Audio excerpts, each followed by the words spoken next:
Shalom friends, एक बार फिर से आप सभी का स्वागत है। आज मैं आपके लिए लेकर आई हूँ एक 1 ईयर बाइबल रीडिंग कैलेंडर। अगर आपका कोई बाइबल रीडिंग रूटीन नहीं है और आप कभी भी अपनी पूरी बाइबल कंप्लीट नहीं कर पाए हैं, तो ये वीडियो आपके लिए है। इसमें ओल्ड टेस्टमेंट और न्यू टेस्टमेंट के सभी चैप्टर्स को डे वाइज ऑर्गेनाइज किया गया है। डे 1 से लेकर डे 365 तक के सभी चैप्टर्स आपको यहाँ मिलेंगे। डे 365 पर आप अपनी पूरी बाइबल कंप्लीट कर पाएंगे, तो आप इसके द्वारा आशीषित हों। और अगर आपको ये वीडियो पसंद आती है तो आप अपने फैमिली और फ्रेंड्स से शेयर करें, और अगर आप चाहें तो आप सब्सक्राइब, लाइक और कमेंट भी करें और बेल आइकन को प्रेस करके नोटिफिकेशन ऑन करना ना भूलें। So praise the lord, shalom to everyone.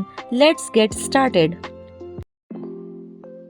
Day 107, chapter number 22, याजकों की हत्या। दाऊद वहां से चला और बचकर अदुल्लाम की गुफा में पहुंच गया। यह सुनकर उसके भाई वरन उसके पिता का समस्त घराना वहां उसके पास गया, और जितने संकट में पड़े थे और जितने ऋणी थे और जितने उदास थे, वे सब उसके पास इकट्ठे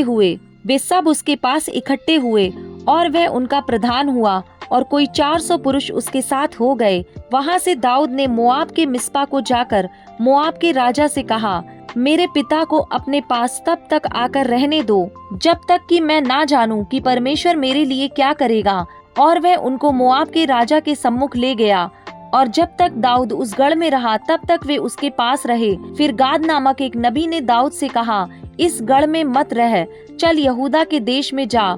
और दाऊद चलकर हेरेत के जंगल में गया। तब शाऊल ने सुना कि दाऊद और उसके संगियों का पता लग गया है। उस समय शाऊल गिबा के ऊंचे स्थान पर एक झाऊ के पेड़ के नीचे अपने हाथ में अपना भाला लिए हुए बैठा था, और उसके सब कर्मचारी उसके आसपास खड़े थे। तब शाऊल अपने कर्मचारियों से जो उसके आसपास खड़े थे कहने लगा, हे बिन्यामीनियों सुनो, क्या यिशै का पुत्र तुम सबों को खेत और दाख की बारियां देगा? क्या वह तुम सबों को सहस्त्रपति और शतपति करेगा? तुम सबों ने मेरे विरुद्ध क्यों राजद्रोह की गोष्ठी की है? और जब मेरे पुत्र ने यिशै के पुत्र से वाचा बांधी, तब किसी ने मुझ पर प्रकट नहीं किया, और तुम में से किसी ने मेरे लिए शोकित होकर मुझ पर प्रकट नहीं किया कि मेरे पुत्र ने मेरे कर्मचारी को मेरे विरुद्ध ऐसा घात लगाने को उभारा है जैसा आज के दिन है। तब एदोमी दोएग ने, जो शाऊल के सेवकों के ऊपर ठहराया गया था, उत्तर देकर कहा, मैंने तो यिशै के पुत्र को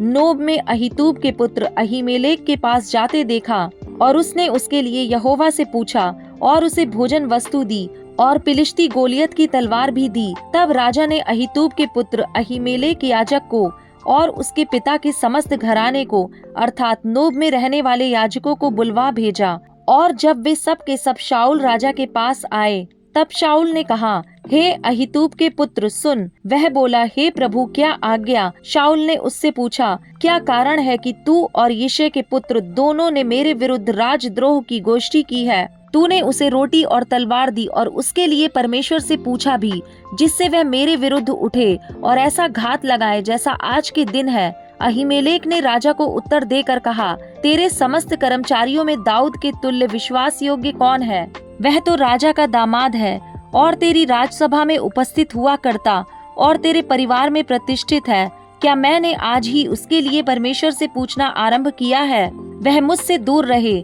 राजा ना तो अपने दास पर ऐसा कोई दोष लगाए, ना मेरे पिता के समस्त घराने पर, क्योंकि तेरा दास इन सब बातों के विषय कुछ भी नहीं जानता।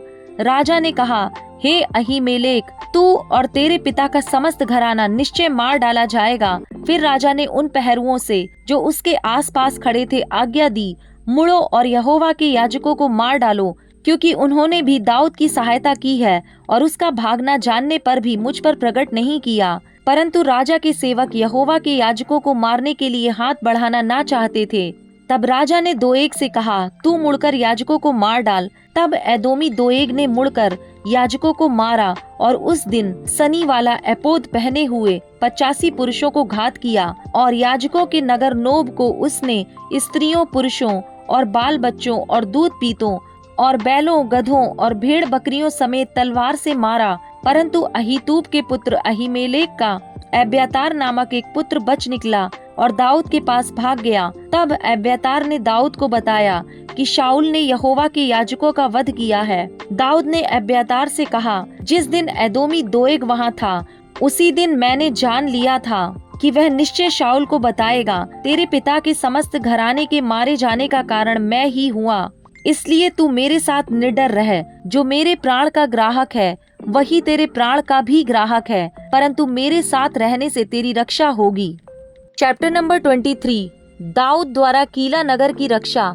तब दाऊद को यह समाचार मिला कि फिलिस्ती लोग कीला नगर से युद्ध कर रहे हैं और खलिहानों को लूट रहे हैं।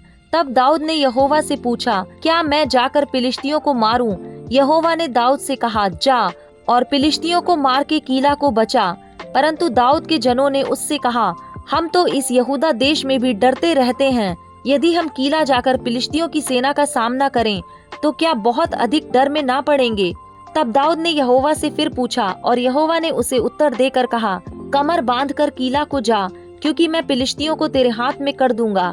इसलिए दाऊद अपने जनों को संग लेकर कीला को गया और फिलिस्तियों से लड़कर उनके पशुओं को हाँक लाया और उन्हें बड़ी मार से मारा। यूं दाऊद ने कीला के निवासियों को बचाया। जब अहीमेलेक का पुत्र एब्यातार दाऊद के पास कीला को भाग गया था, तब हाथ में एपोद लिए हुए गया था। तब शाऊल को यह समाचार मिला कि दाऊद कीला को गया है, और शाऊल ने कहा, परमेश्वर ने उसे मेरे हाथ में कर दिया है। वह तो फाटक और बेड़े वाले नगर में घुसकर बंद हो गया है। तब शाऊल ने अपनी सारी सेना को लड़ाई के लिए बुलवाया कि कीला को जाकर दाऊद और उसके जनों को घेर ले। तब दाऊद ने जान लिया कि शाऊल मेरी हानि की युक्ति कर रहा है, इसलिए उसने एब्यातार याजक से कहा, एपोद को निकट ले आ। तब दाऊद ने कहा, हे इज़राइल के परमेश्वर यहोवा, तेरे दास ने निश्चय सुना है कि शाऊल मेरे कारण कीला नगर नष्ट करने को आना चाहता है। क्या कीला के लोग मुझे उसके वश में कर देंगे? क्या जैसे तेरे दास ने सुना है वैसे ही शाऊल आएगा? हे इज़राइल के परमेश्वर यहोवा, अपने दास को यह बता। यहोवा ने कहा, हाँ वह आएगा। फिर दाऊद ने कहा, क्या कीला के लोग मुझे और मेरे जनों को शाऊल के वश में कर देंगे? यहोवा ने कहा, हाँ वे कर देंगे। तब दाऊद और उसके जन, जो कोई 600 थे, कीला से निकल गए और इधर उधर जहाँ कहीं जा सके वहाँ गए। और जब शाऊल को यह बताया गया कि दाऊद कीला से निकल भागा है, तब उसने वहाँ जाने का विचार छोड़ दिया। चैप्टर नंबर 24, दाऊद का शाऊल पर हाथ ना उठाना। जब शाऊल फिलिस्तियों का पीछा करके लौटा, तब उसको यह समाचार मिला कि दाऊद एनगदी के जंगल में है। तब शाऊल समस्त इजरायलियों में से 3000 को छांटकर दाऊद और उसके जनों को बनेले बकरों की चट्टानों पर खोजने गया। जब वह मार्ग पर के भेड़शालों के पास पहुंचा, जहां एक गुफा थी, तब शाऊल दिशा फिरने को उसके भीतर गया। उसी गुफा के कोनों में दाऊद और उसके जन बैठे हुए थे। तब दाऊद के जनों ने उससे कहा, सुन, आज वही दिन है जिसके विषय यहोवा ने तुझसे कहा था, मैं तेरे शत्रु को तेरे हाथ में सौंप दूंगा कि तू उससे मनमाना बर्ताव कर ले। तब दाऊद ने उठकर शाऊल के बागे की छोर को छिपकर काट लिया। इसके बाद दाऊद शाऊल के बागे की छोर काटने से पछताया। वह अपने जनों से कहने लगा, यहोवा ना करे कि मैं अपने प्रभु से, जो यहोवा का अभिषिक्त है, ऐसा काम करूं कि उस पर हाथ उठाऊं, क्योंकि वह यहोवा का अभिषिक्त है। ऐसी बातें कहकर दाऊद ने अपने जनों को समझाया और उन्हें शाऊल पर आक्रमण करने को उठने ना दिया।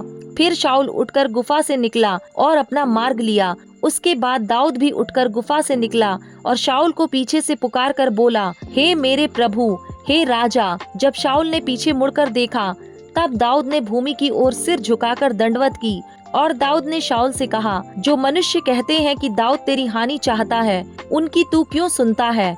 देख, आज तूने अपनी आंखों से देखा है कि यहोवा ने आज गुफा में तुझे मेरे हाथ सौंप दिया था, और किसी किसी ने तो मुझसे तुझे मार डालने को कहा था, परंतु मुझे तुझ पर तरस आया और मैंने कहा, मैं अपने प्रभु पर हाथ ना उठाऊंगा, क्योंकि वह यहोवा का अभिषिक्त है। फिर हे मेरे पिता, देख, अपने बागे की छोर मेरे हाथ में देख। मैंने तेरे बागे की छोर तो काट ली, परंतु तुझे घात ना किया। इससे निश्चय करके जान ले कि मेरे मन में कोई बुराई या अपराध का सोच नहीं है। मैंने तेरे विरुद्ध कोई अपराध नहीं किया, परंतु तू मेरा प्राण लेने को मानो उसका अहेर करता रहता है। यहोवा मेरा और तेरा न्याय करे, और यहोवा तुझसे मेरा बदला ले, परंतु मेरा हाथ तुझ पर ना उठेगा। प्राचीनों के नीति वचन के अनुसार दुष्टता दुष्टों से होती है, परंतु मेरा हाथ तुझ पर ना उठेगा। इज़राइल का राजा किसका पीछा करने को निकला है? और किसके पीछे पड़ा है? एक मरे कुत्ते के पीछे, एक पिस्सू के पीछे। इसलिए यहोवा न्यायी होकर मेरा तेरा विचार करे और विचार करके मेरा मुकदमा लड़े और न्याय करके मुझे तेरे हाथ से बचाए। जब दाऊद शाऊल से ये बातें कह चुका, तब शाऊल ने कहा, हे मेरे बेटे दाऊद, क्या यह तेरा बोल है? तब शाऊल चिल्लाकर रोने लगा। फिर उसने दाऊद से कहा, तू मुझसे अधिक धर्मी है। तूने तो मेरे साथ भलाई की है, परंतु मैंने तेरे साथ बुराई की। और तूने आज यह प्रकट किया है कि तूने मेरे साथ भलाई की है कि जब यहोवा ने मुझे तेरे हाथ में कर दिया, तब तूने मुझे घात ना किया। भला क्या कोई मनुष्य अपने शत्रु को पाकर कुशल से जाने देता है? इसलिए जो तूने मेरे साथ किया है, इसका अच्छा बदला यहोवा तुझे दे। और अब मुझे मालूम हुआ है कि तू निश्चय राजा हो जाएगा और इज़राइल का राज्य तेरे हाथ में स्थिर रहेगा। अब मुझसे यहोवा की शपथ खा कि मैं तेरे वंश को तेरे बाद नष्ट ना करूंगा और तेरे पिता के घराने में से तेरा नाम मिटा ना डालूंगा। तब दाऊद ने शाऊल से ऐसी ही शपथ खाई। तब शाऊल अपने घर चला गया और दाऊद अपने जनों समेत गढ़ों में चला गया। Luke chapter number 16 verse number 1 to 18। चतुर भंडारी।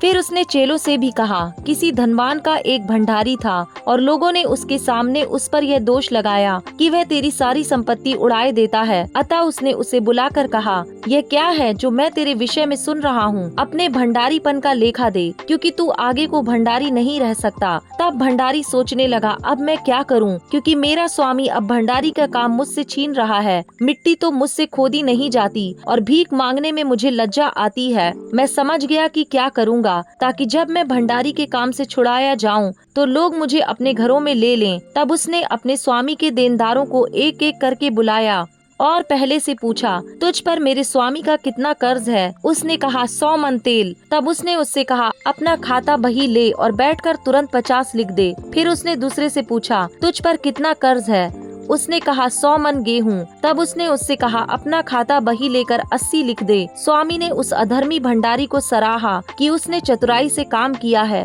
क्योंकि इस संसार के लोग अपने समय के लोगों के साथ रीति व्यवहारों में ज्योति के लोगों से अधिक चतुर हैं। और मैं तुमसे कहता हूँ कि अधर्म के धन से अपने मित्र बना लो, ताकि जब वह जाता रहे तो वे तुम्हें अनंत निवासों में ले लें। जो थोड़े से थोड़े में सच्चा है, वह बहुत में भी सच्चा है, और जो थोड़े से थोड़े में अधर्मी है, वह बहुत में भी अधर्मी है। इसलिए जब तुम अधर्म के धन में सच्चे ना ठहरे, तो सच्चा धन तुम्हें कौन सौंपेगा?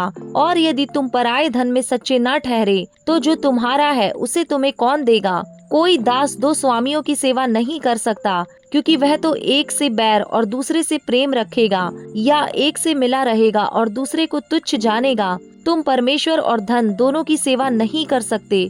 यीशु के कुछ उपदेश। फरीसी जो लोभी थे, ये सब बातें सुनकर उसे ठट्टों में उड़ाने लगे। उसने उनसे कहा, तुम तो मनुष्यों के सामने अपने आप को धर्मी ठहराते हो, परंतु परमेश्वर तुम्हारे मन को जानता है, क्योंकि जो वस्तु मनुष्यों की दृष्टि में महान है, वह परमेश्वर के निकट घृणित है। व्यवस्था और भविष्यद्वक्ता यूहन्ना तक रहे।